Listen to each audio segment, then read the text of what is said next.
Now move to next. Hello students, now move to next question. Exercise 1.1, question number 3. The question is, check whether the relation are defined in the set 1 2 3 4 5 6 as relation is equal to AB such that B is equal to A plus 1.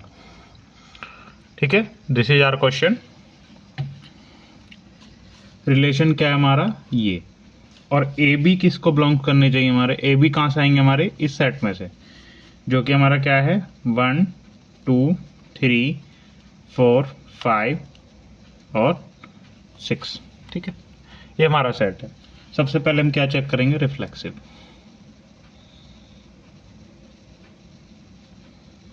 ठीक है, reflexive की condition क्या है, element खुद को map करना चाहिए.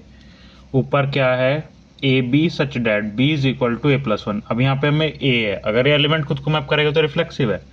तो यहाँ पे क्या कंडीशन हो जाएगी इसकी, A is equal to A plus 1. ठीक है, अब मैं यहाँ से ए की हम कुछ भी वैल्यू रखूँ, ए की वैल्यू अगर मैं यहाँ पे 1 रखूँ तो 1 इज इक्वल टू 1 प्लस 1 2. क्या ये बात यहाँ पे पॉसिबल है? नहीं, ये बात तो यहाँ पे पॉसिबल नहीं है. तो ये रिलेशन हमारा रिफ्लेक्सिव नहीं है. अब हमें क्या चेक करना है, सिमेट्रिक.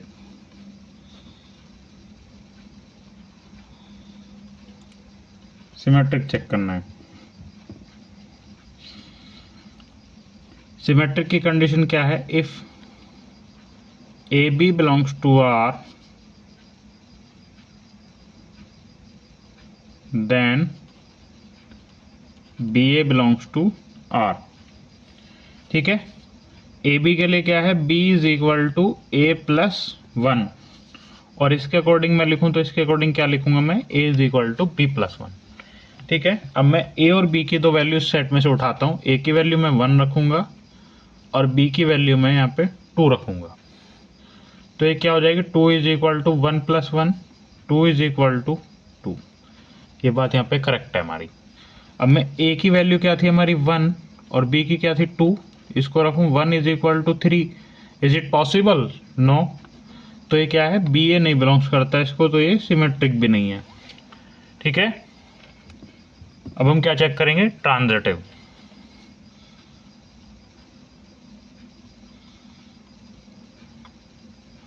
क्या कंडीशन है, if A B belongs to R and B C belongs to R then A C belongs to R. ठीक है, ये हमारी कंडीशन है.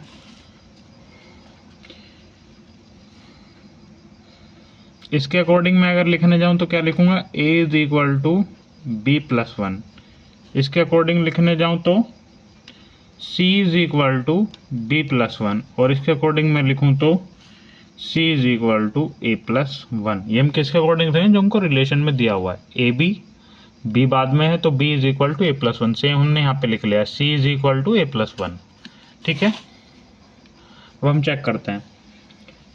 ए बी सी की हम यहाँ से कुछ वैल्यू उठाते हैं. ए की वैल्यू हमने यहाँ पे 1 उठाई है, बी की वैल्यू हमने यहाँ पे 2 उठाई है, और सी की वैल्यू हमने 3 उठाई है. ठीक है, अब मैं यहाँ पे वैल्यू पुट करूँ, 1 is equal to 2 plus 1, 1 is equal to 3. Is it possible? नहीं, ये तो हमारे यहाँ पे पॉसिबल नहीं है. यहाँ पे आप देखना,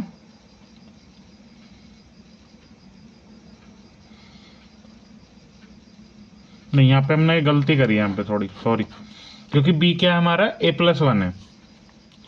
तो b is equal to a plus 1. तो हम यहाँ पे जब वैल्यू पुट करेंगे b की तो क्या आएगी, 2 is equal to 1 plus 1, 2 is equal to 2. तो ये बात हमारी करेक्ट है.